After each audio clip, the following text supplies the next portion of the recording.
மக்களே, ஒரு ஒரு எக்ஸ்பீரியன்ஸ். இபி பணம் கட்டுறதுக்கு நம்ம கேஷ்பேக் வர்றதுக்கு நம்மளால நிறைய பேருக்கு தெரியும் நினைக்கிறேன். நம்ம ராஜான் வந்து ஒரு ஐடியா கொடுத்தாரு, அதானி கார்டில் கேஷ்பேக் வருதுன்னு.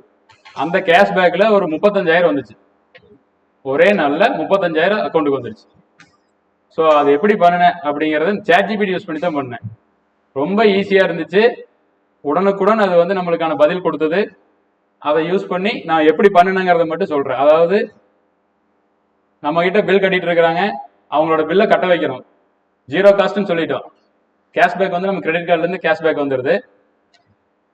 கஸ்டமர்கிட்ட நான் காசு வாங்கல, கஸ்டமருக்கு ஃப்ரீயா கட்டி கொடுக்குறேன்னு சொல்லிட்டேன். காசு கொடுத்து கட்டி கொடுக்கறனா எங்க வேணா கட்டிக்குவாங்க. ஃப்ரீயா கட்டி கொடுக்கறோம்னா நம்ம கிட்ட வந்தாங்க. ஸோ அதை எப்படி பண்ணணும், ஒரே நாள் தான், ஒரு 1/2 hour தான் அதுக்கான வேலை செஞ்சேன். வாட்ஸ்அப்ல அவங்களுக்கு மெசேஜ் அனுப்பிச்சு விட்டேன். அடுத்த நாள் வந்து கட்டிட்டு போயிட்டாங்க. ஒரு 7 லட்சம் 8 லட்சம் ரூபாய் பில் வரைக்கும் பில்லு கட்டிட்டோம். இதுக்கு ஒரு 7% கமிஷன் வந்துச்சு, அது போக எக்ஸ்ட்ரா வந்துச்சு. ஸோ இது எப்படி பண்ண அப்படிங்கிறத மட்டும் உங்களுக்கு சொல்றேன். நான் சிம்பிள் ChatGPT யூஸ் பண்ணி இதை நான் எப்படி டிரைவ் பண்ணேன், எப்படி கஸ்டமர் அப்ரோச் பண்ணேன், கஸ்டமர் திரும்பி நம்ம கிட்ட எப்படி வந்தாங்க, இதை மட்டும் நான் உங்களுக்கு சொல்றேன். இது ரொம்ப யூஸ்ஃபுல்லா இருக்கும். இது வந்து எப்படி சொல்றது, இதை நம்ம வந்து பயன்படுத்தாம விட்டு விட்டோமே, இதை இனி இப்படி பயன்படுத்தலாமே அப்படிங்கிற மாதிரி எண்ணங்கள் வரக்கு வாய்ப்பு இருக்கு. சரிங்களா?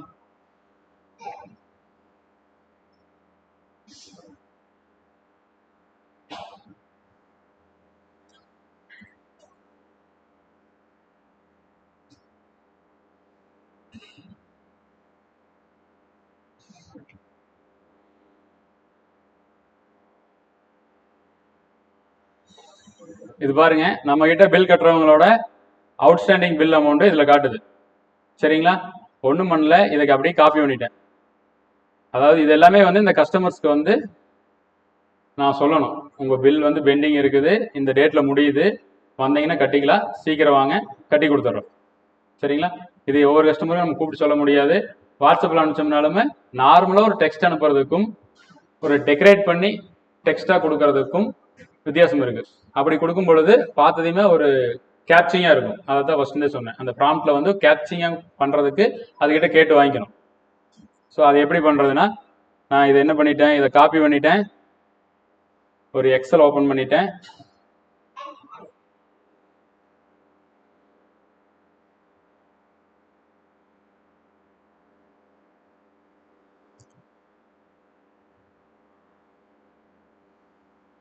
ஓகே, அதுல இருந்து காப்பி பண்ணி இங்க பேஸ்ட் பண்ணிட்டேன். சரிங்களா?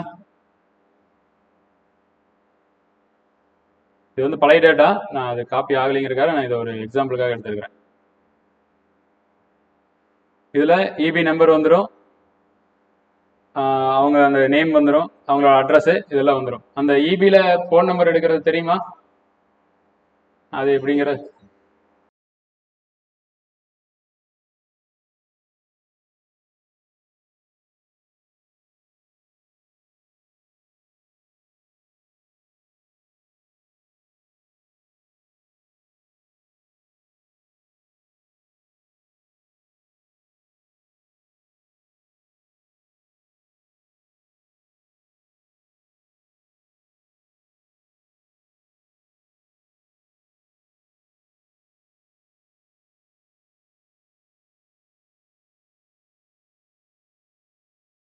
இதை பார்த்துக்க மக்களே, ஏதாவது டவுட் இருந்ததுன்னா உடனே கேட்டிருக்கேன். இது நிறைய பேருக்கு தெரியாதுன்னு நினைக்கிறேன்.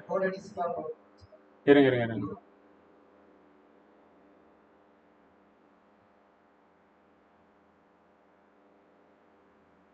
ஸோ ஷிஃப்டிங் மீட்டரில் கொடுத்துருக்கிறேன், நம்பர் கொடுத்துட்டேன். இப்போ இந்த நம்பருக்கு வந்து ஓடிபி போகும், ஆனால் அந்த நம்பர் எதுன்னு நம்மளுக்கு தெரியாது.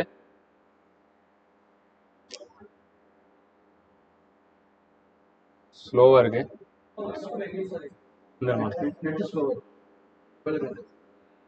ஓகே, இதுக்கு இந்த நம்பருக்கு ஓடிபி போயிடுச்சு.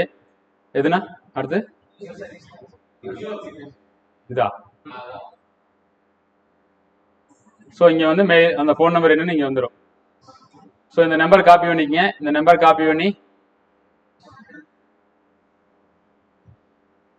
மொபைல் நம்பர்னு ஒரு காலம், இந்த காலம் வந்து நான் ஆட் பண்ணது, இந்த மொபைல் நம்பருங்கிற காலம் நான் மேனுவலாக ஆட் பண்ணது. இதில் நான் பேஸ்ட் பண்ணிட்டேன். இந்த மாதிரி இதில் இருக்கிற டேட்டாக்கு எல்லாத்துக்குமே வந்து ஒவ்வொன்றா போய் மொபைல் நம்பர் மட்டும் இதை எடுத்துகிட்டு வந்துட்டேன். சரிங்களா? மொபைல் நம்பர் எடுத்துட்டு வந்து இதை தனியாக ஃபைலை சேவ் பண்ணி வச்சுட்டேன்.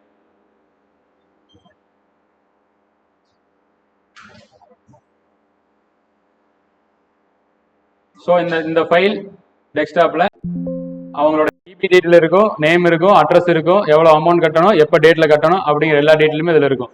இது வந்து பழைய டேட்டு. நான் உங்களுக்கு வந்து இப்போ சொல்லும் பொழுது கரண்ட் டேட்டில் நீங்கள் எடுத்துக்க, உங்களோட லாகின் பண்ணி நீங்கள் எடுத்து வச்சுக்க.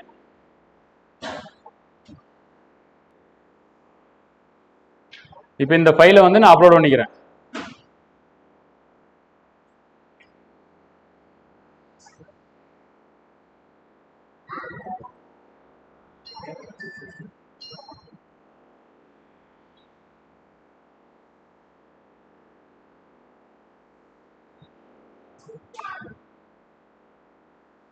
அது என்ன கேட்குது பாருங்க.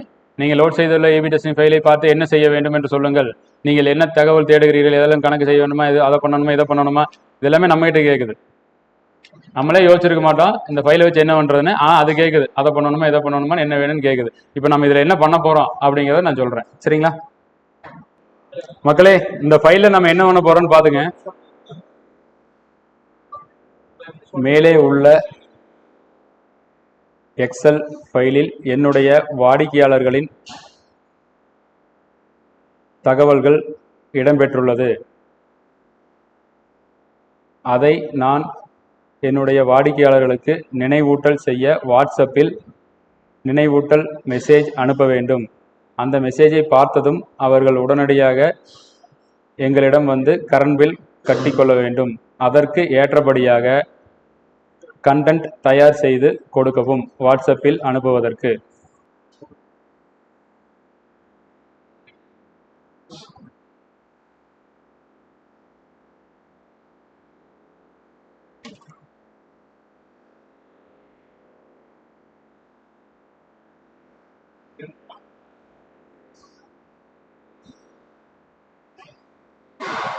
இங்க பாருங்க மக்களே, மாடல் 1 மாடல் 2 இது உங்களுக்கு எது வேணுமோ அதை எடுத்துக்கலாம். இதில் இங்கே பார்த்தீங்கன்னா பில் எண், தொகை, டியூ டேட்டு இதெல்லாம் அது எடுத்துக்கல. ஸோ இதை எடுத்துக்கிறதுக்கு கமெண்ட் கொடுக்கணும்.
மக்களே பாருங்க, நான் கொடுத்த ஃபார்மேட்டில் இந்த மாதிரி வந்துருச்சு.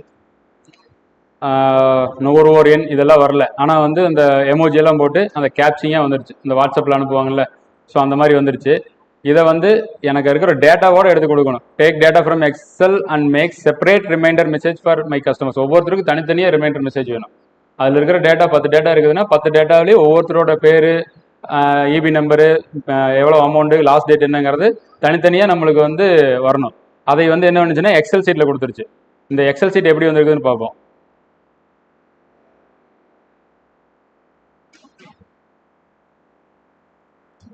EB01 desktop. ஓப்பன் ஆக மாட்டேங்குது. பாருங்க, இது வந்து வாட்ஸ்அப்போட ஆட்டோமேட்டடாக இந்த கார்பரேட்டர்லாம் மெசேஜ் அனுப்புகிறாங்கல்ல, ப்ளூடிக்கோட வரும். ஸோ அந்த மாதிரி வர்றதுக்கு இந்த மாதிரியான எக்ஸலை வந்து அவங்க இன்புட் கொடுத்துருவாங்க. இதில் இருக்கிற ஒவ்வொரு டேட்டாவையும் ஃபர்ஸ்ட் காலம் செகண்ட் காலம் அது லைனாக எடுத்து அப்படியே நம்மளுக்கு அனுப்பிச்சுட்ருவோம். இதை நீங்கள் வந்து நம்ம வாட்ஸ்அப்பில் இப்படியே எடுத்து நம்ம அனுப்புறதுன்னா இது கொஞ்சம் சிரமம். அதனால் அதுக்கிட்ட என்ன கேட்டேன்னா எனக்கு எக்ஸல் வேண்டாம், எனக்கு டெக்ஸ்ட்டில் தான் வேணும் அப்படின்னு சொல்லி கேட்குறேன். சென்டஸ் டெக்ஸ்ட் ஃபைல் இப்படி கொடுக்குறேன், அது டெக்ஸ்ட் ஃபைலாக கொடுக்குது, நோட்பேட் ஃபைலாக கொடுக்குது.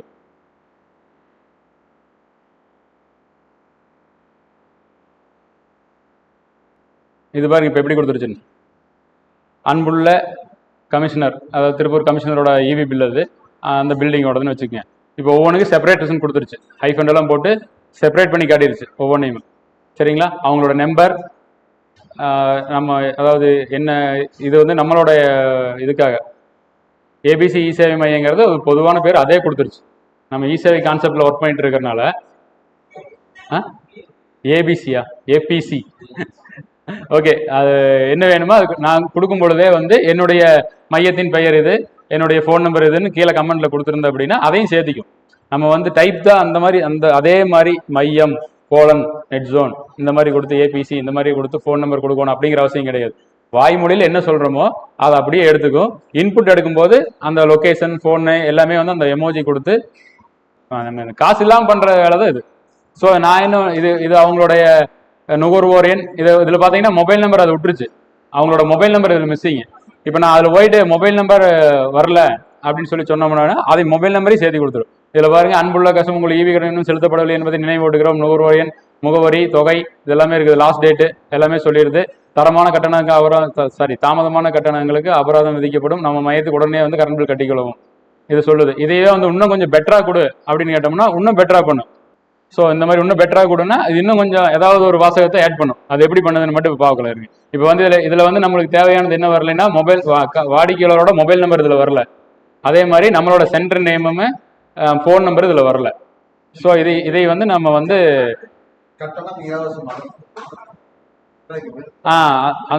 புரியல, அது நம்ம சொல்லணும், சொல்லணும்.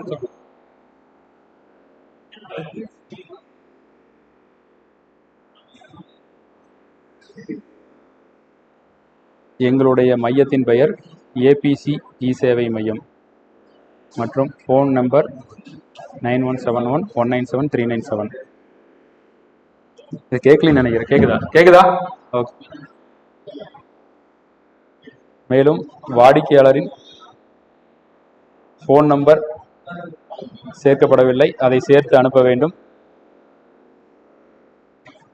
கரண்ட் பில் கட்டுவதற்கு சேவை கட்டணம் இல்லை, இலவசமாக கட்டிக்கொள்ளலாம் என்பதை சேர்க்க வேண்டும். இதை சேர்த்து டெக்ஸ்ட் ஃபைலாக மீண்டும் அனுப்பவும்.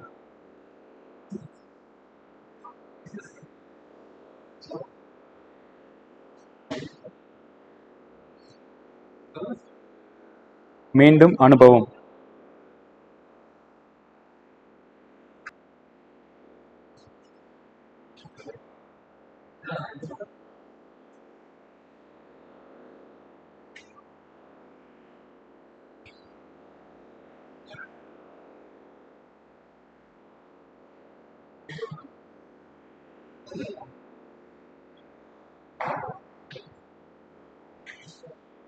மக்களே பாருங்க, இங்க ஒரு சின்ன எரர் வந்திருக்குது, இதை பாத்துங்க. இது அந்த கோடு கொடுத்துச்சு, அந்த கோட்ல வந்து வாடிக்கையாளரோட ஃபோன் நம்பர் இல்லை, நம்மளுடைய மையத்தின் பெயர் இல்லை அப்படின்னு சொல்லி இருந்துச்சு. இப்போ நான் என்ன சொன்னேன்னா எங்களுடைய மையத்தின் பெயர் ஏபிசி சேவை மையம், இந்த ஃபோன் நம்பர் கொடுத்தேன். இந்த ஃபோன் நம்பர் மேலும் வாடிக்கையாளரோட ஃபோன் நம்பர் இணையில அதை சேர்த்து அனுப்பு அப்படின்னு சொன்னேன். கரண்ட் பில் கட்டுவதற்கு சேவை கட்டணம் இல்லை, இலவசமாக கட்டிக்கொள்ளலாம் என்பதை சேர்க்க வேண்டும். இதை சேர்த்து எனக்கு எக்ஸ்எல் ஃபைல் மீண்டும் அனுப்புவோம் அப்படின்னு சொன்னேன். ஆனால் அது பண்ணலை. ஏன் பண்ணல அப்படின்னா அது முன்னாடி இருக்கிறது வரைக்கும் அது ஒரு செக்மெண்ட்டை முடிச்சிருச்சு, அடுத்த செக்மெண்ட்டுக்கு போயிடுச்சு. இப்போ திருப்பி நான் அனுப்பிச்சுட சொன்னால் அது மறுபடியும் ஃபர்ஸ்ட் இருந்து ஆரம்பிக்குது, கஸ்டமர் நேம் இல்லாமல் இந்த மாதிரி வருது. இந்த மாதிரியான விஷயங்களுக்கு அதான் சொன்னது பார்த்தீங்களா, test and adjust. First test பண்ணால் மிஸ்டேக்ஸ் வந்துச்சு, மறுபடியும் இப்போ அட்ஜஸ்ட் பண்ணுறோம். அட்ஜஸ்ட் பண்ணும்பொழுது அந்த ஃபைலை மறுபடியும் கேட்குது. அது நம்மகிட்ட கேட்கல, ஆனால் கேட்கறதுக்கு தான் அது அர்த்தம். இப்போ மறுபடியும் அந்த எக்ஸல் ஃபைல் அப்லோட் பண்ணிட்டு மீண்டும் ப்ராம்ப்டை வந்து கரெக்டாக கொடுக்கணும். நோட் பேட் இல்லை, எக்ஸல்ல தான் ஃபுல் டேட்டா இருக்குது, நோட் பேட்ல தவறாக வந்துருச்சு. நோட் பேட்ல இதோட சென்டர் நேம் வரல, ஃபோன் நம்பர் வரல, கஸ்டமரோட ஃபோன் நம்பர் வரல. இப்போ மறுபடியும் நான் வந்து அந்த எக்ஸல் ஃபைலை அப்லோட் பண்ணுறேன். மேக்ஸிமம் இந்த மாதிரி எக்ஸல் அப்லோடு இப்போ நான் இது இப்படி பண்ணிட்டு இருக்கேன்னா என்னன்னா மொபைல் இதை கனெக்ட் பண்ணி பண்ணுறதுனால எக்ஸல் இதில் அப்லோட் பண்ணிட்டு இதில் பேசிட்டு இருக்கிறேன். ஸோ நம்ம இதுலேயே பண்ணும் பொழுது மேனுவலாக டைப் பண்ணி எடுத்து சேவ் பண்ணிடலாம் டக்குன்னு. இப்போ எக்ஸல் அப்லோட் பண்ணிட்டேன்.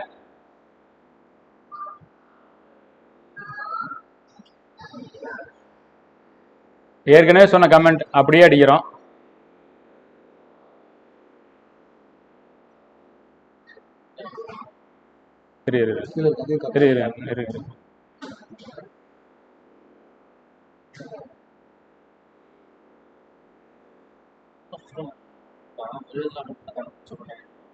வந்துடும்.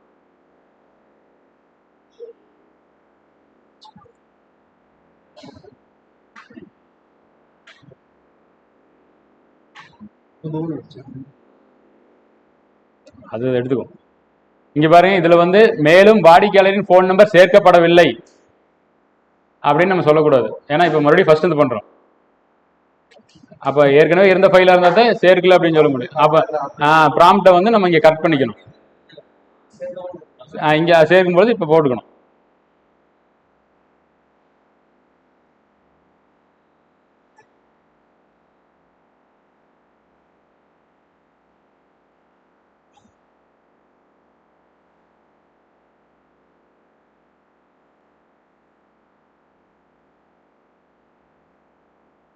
முடிஞ்சா மேலும் வாடிக்கையாளரின் போன் நம்பர் சேர்த்து அனுப்ப வேண்டும். அது கேட்டுமே கீழே கீழே கேட்டு பாருங்க. டெக்ஸ்ட் ஃபைல் மீண்டும் அனுப்பவும் கொடுக்கக்கூடாது. டெக்ஸ்ட் ஃபைல் சென்ட் மீன் கொடுத்துருங்க.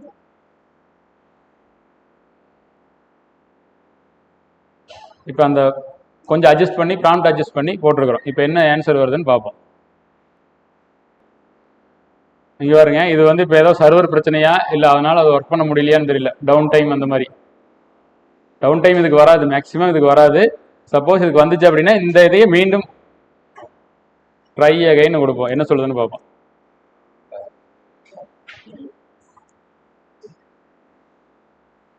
இருங்க இது என்ன சொல்லுதுன்னா, ஃபைல் வந்து நீங்கள் அதிகமாக அப்லோட் பண்ணிட்டீங்க. ஒரே நிமிஷம் இருங்க. இப்போ என்ன பண்ணுறேன்னா நியூ சாட்டுக்கு போய்க்கலாம். இதே கான்செப்ட் தான். ஏன்னா இது காசு கேட்குது. கெட் ப்ளஸ் கொடுத்தது காசு. ஏன்னா நீங்கள் அதிகமாக யூஸ் பண்ணி அதிகமாக யூஸ் பண்ணிட்டீங்கன்னு சொல்லி காசு கேட்குது.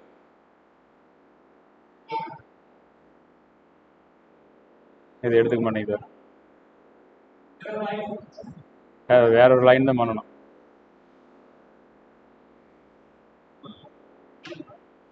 செய்ய வாட்ஸ்அப்பில் நினைவூட்டல் மெசேஜ் அனுப்ப வேண்டும். அந்த மெசேஜை பார்த்ததும் அவர்கள் உடனடியாக எங்களிடம் வந்து கரண்ட் பில் கட்டிக்கொள்ள வேண்டும். அதற்கு ஏற்றபடியாக கண்டென்ட் தயார் செய்து கொடுக்கவும் வாட்ஸ்அப்பில் அனுப்புவதற்கு. எங்களுடைய மையத்தின் பெயர் ஏபிசி இ சேவை மையம். ஃபோன் நம்பர் போட்டேன். மேலும் வாடிக்கையாளரின் ஃபோன் நம்பர் சேர்த்து அனுப்ப வேண்டும். ஏன்னா அப்படியே வரல அப்படிங்கிறனால அதை வந்து நான் சொல்லிட்டேன், சேர்த்து அனுப்பணும். கரண்ட் பில் கட்டுவதற்கு சேவை கட்டணம் இல்லை, இலவசமாக கட்டிக்கொள்ளலாம். இதை வந்து எனக்கு டெக்ஸ்ட் ஃபைலில் வேணும் அப்படின்னு சொல்லி தெளிவான ஒரு ப்ராம்ப்ட் கொடுத்துட்டேன். சரிங்களா? இதே வந்து நம்ம 2-3 டைம் ட்ரை பண்ணதுக்கு அப்புறம் தான் ஃபைனலாக இந்த ப்ராம்ப்ட்டுக்கு வந்து நம்ம வந்திருக்கிறோம். அப்போ வந்து ஃபர்ஸ்ட் ஒவ்வொன்றையும் டெஸ்ட் பண்ணி ஒவ்வொன்றா நம்ம சின்னதாக பண்ணதை அந்த என்ன மிஸ்டேக் வருதுங்கிறத அடுத்தடுத்து சரி பண்ணி இப்போ வந்து கடைசியாக ஒன்று கொடுத்துருக்குறோம். அதில் ஒரு ஒரு டெக்ஸ்ட் ஃபைல் ரிமைண்டர் கொடுத்துருக்குது. ஸோ இது எப்படி வந்திருக்குதுன்னு செக் பண்ணுவோம். இதில் மறுபடியும் மிஸ்டேக்ஸ் இருந்ததுனால் திரும்ப சரி செய்து கொள்ளலாம்.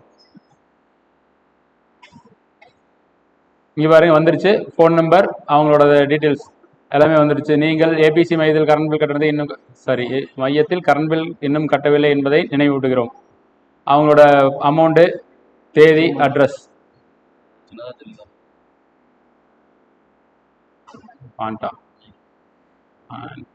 எங்கடா இருக்குது?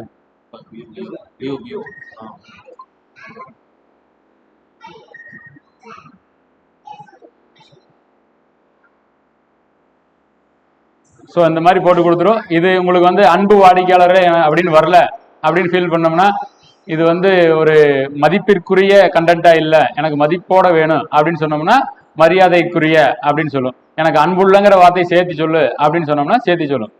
அந்த டெஸ்டிங் ஒவ்வொன்றையும் பண்ணுறதுக்கு இது நம்ம இப்போ பண்ணதோ ஒரு 5 நிமிஷத்தில் இந்த வேலையை செஞ்சோம். இதுக்கு எனக்கு ஒரு 1/2 மணி நேரம் எடுத்துக்கிச்சு. 1/2 மணி நேரத்தில் நான் இதை பண்ணிட்டேன். இதை பண்ணிட்டு இதை அப்படியே எடுத்து ஒவ்வொரு கஸ்டமருக்கும் இந்த மொபைல் நம்பர் அதுலேயே வந்துடும், அவங்க வாட்ஸ்அப்பில் இருக்கும். நம்மளுடைய வாட்ஸ்அப்பில் நம்மளுக்கே மெசேஜ் அனுப்பிச்சுக்கோம்ல, அது மாதிரி இதை காப்பி பண்ணுறேன். இதை மட்டும் இந்த கண்டென்ட் மட்டும் காப்பி பண்ணிக்கிறோம். நம்மளுடைய மெசேஜுக்குள்ளேயே பேஸ்ட் பண்ணுறோம். அப்புறம் அவங்களோட நம்பர் கிளிக் பண்ணோம்னா அவங்களோட சேட்டுக்குள்ளே போயிடும். திரும்ப பேஸ்ட் பண்ணி சென்ட் கொடுத்துடலாம். சென்ட் கொடுத்துட்டோம்னா அவங்களுக்கு வாட்ஸ்அப் மெசேஜ் போயிடும், ரிமைண்டர் தெரிஞ்சிடும். ரொம்ப ஈஸியாக இருக்கும். இது நீங்கள் ட்ரை பண்ணி பாருங்க. இது கண்டென்ட் ஒவ்வொன்று மாறும். இந்த எமோஜி உங்களுக்கு வேணும்னா, எமோஜி எனக்கு கம்மியாக இருக்குது, இந்த மாதிரி எமோஜி வந்து அதிகமாக வேணும் அப்படின்னா வணக்கம் அப்படின்னு போடுறப்போ வணக்கம் சொல்லும். ஸோ அந்த சிம்பிளோட ஒவ்வொன்றும் அதே ரெடி பண்ணிக்கும் நம்மளுக்கு எப்படி வேணும் அப்படிங்கிறத. இது மாதிரி நீங்களே ட்ரை பண்ணி பாருங்க. ட்ரை பண்ணி பார்த்துட்டு ஏதாவது எரர் வந்துச்சுன்னா நம்ம டிஸ்கஸ் பண்ணுவோம்.